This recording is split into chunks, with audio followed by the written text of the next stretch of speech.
train for marathons, I train for better sex. While any physical activity or healthy lifestyle choice can improve your sex life, there are 5 exercises that really can turn up the heat and intensity. Number 1 is incorporating in short, intermittent bursts of high-intensity exercise. I like to cruise along on my Peloton with my favorite cute instructor egging me on. Number 2, work those Kegel muscles, which is something that all of us can do together now without anyone else noticing. Number 3 is to loosen those hips. When we spend hours a day sitting, our hips and ligaments tighten, which can lead to lower back and pelvic pain, which are not good when trying to maneuver into your favorite sex position. Number 4 is to focus on your core, because the stronger your core, the better your balance during sex, meaning changing positions is more likely to be a graceful endeavor. And did you know that some people can orgasm just from core exercises? It has a name. Coregasms. And lastly, number 5,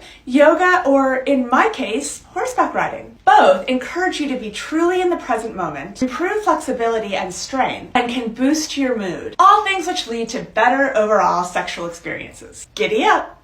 Want to know the real reason she won't fuck you? The biggest factor for lack of desire among women is exhaustion. In other words, she's fucking tired. From handling the brunt of emotional labor in her relationship to the unequal division of labor at home and in childcare. When a woman is carrying the majority of a relational load, the last thing she wants to do is have sex with you. Even when a woman is the breadwinner, studies show women are still taking on more work than their husbands, so that their husbands don't feel emasculated both by their out earning them and at home. So how do we solve this? First, have candid conversations with your partner about division of labor in the household. Gain a better understanding of where things might feel unbalanced. And think beyond just dishes and laundry to doctor's appointments, social events, and other tasks that when compounded can be emotionally and physically draining. Second, my fellow women, shed the need for perfection at home, at work, in the house, and just for yourself. Unburden yourself of expectations. You're crushing it. And finally, don't treat sex as something that's owed in a relationship. We shouldn't think of sex as a gift or a treat, but a vital ingredient to a healthy relationship and our mental health. Your partner should be as concerned with your sexual well-being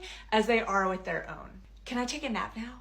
I'm going to preface this with a good old-fashioned PSA that sexual safety always comes first. That said, we need to talk about choking during sex. According to research by Debbie Herbnick, 2/3 of college-age women report that their partner has choked them at some point during sex. And when I interview my own students about this, the numbers are even higher. Most of my students view choking as such a normal part of sex that they consider it vanilla and think that sex without choking is boring. But they're also learning about choking from mainstream porn, most of which features unrealistically rough sex. And while students report that choking is exciting because of the power dynamics at play, I can't help but wonder, should we be concerned that power dynamic seems to be going in just one direction? You don't see young women choking men. Many also report that it feels exciting to feel so vulnerable and believe that the oxygen deprivation in their brain makes orgasm more intense. They also tell me not to worry because they think they're doing it safely by applying pressure only to the sides of the neck, not the trachea, and relying on hand signals for consent. But note, there is no safe way to strangle someone. And according to the American Academy of Neurology, restricting blood flow to the brain, even briefly, can cause permanent injury, including stroke and cognitive impairment. And in MRI studies, undergraduate women who have been repeatedly sexually choked showed damage to the parts of the brain responsible for memory, judgment, and areas of the brain that leave women at increased risk for depression and other mental illness. I guess porn leaves that part out. As a sex educator, I struggle with this. On the one hand, there is so much shame and fear around sex that needs to be undone, which is why every quarter I include in my lectures many ways to safely enact kink and erotic power play. But I have concerns around sexual choking. Know your data, know that porn is not reality, and please be safe out there.